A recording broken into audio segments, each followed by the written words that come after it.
It has been a week unlike any other in recent years. Multiple days of marathon impeachment hearings with administration officials past and present, all in public.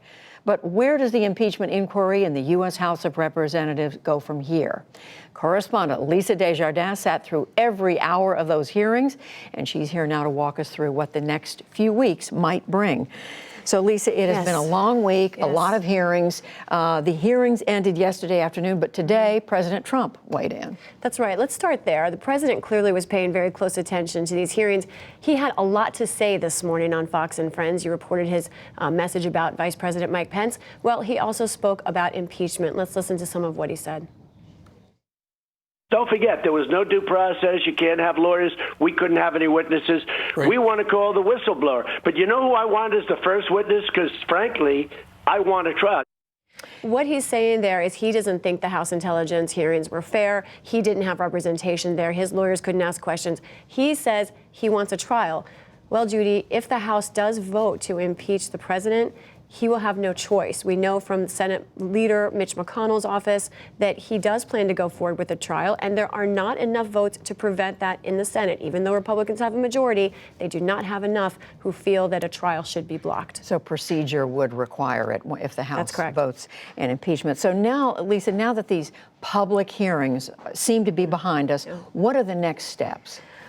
Well, Congress is gone for Thanksgiving, so we do not expect any public hearings, as you're saying, for next week.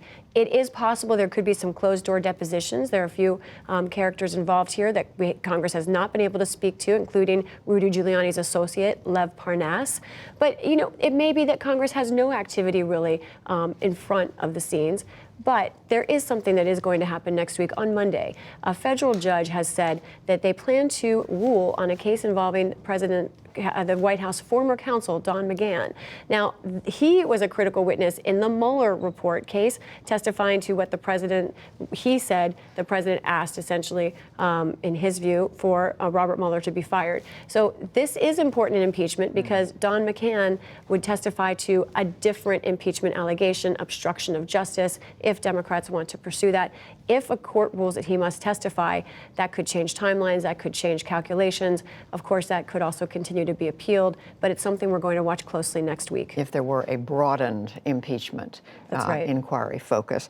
So, Lisa, what about the committee that's been in the forefront for these last few weeks, the Intelligence Committee? They still have work to do, don't they? Right. Congress is out of town, but staff is working day and night. They are getting ready. They are producing a report.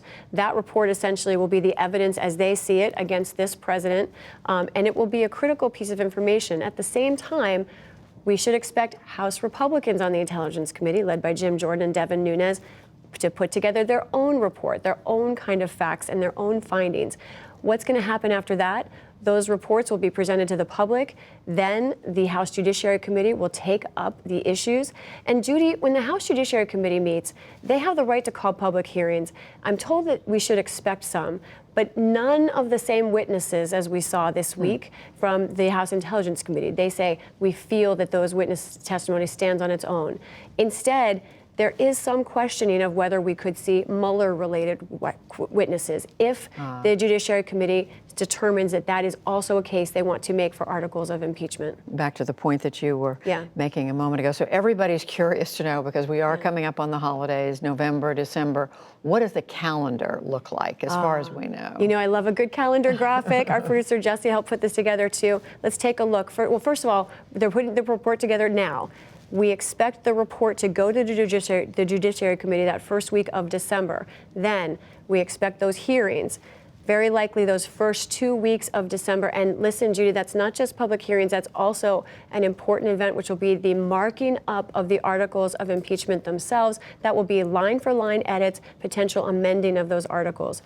After that happens, and House Judiciary, if it votes to forward the articles of impeachment to the floor, this is the timeline likely, that week of December 20th right there. So it could happen very quickly. Democrats are on track right now to have that full House floor vote by the end of December. Judy, also in that same week, though, that's when the government funding bill runs out. There's a Democratic debate that we are hosting that week.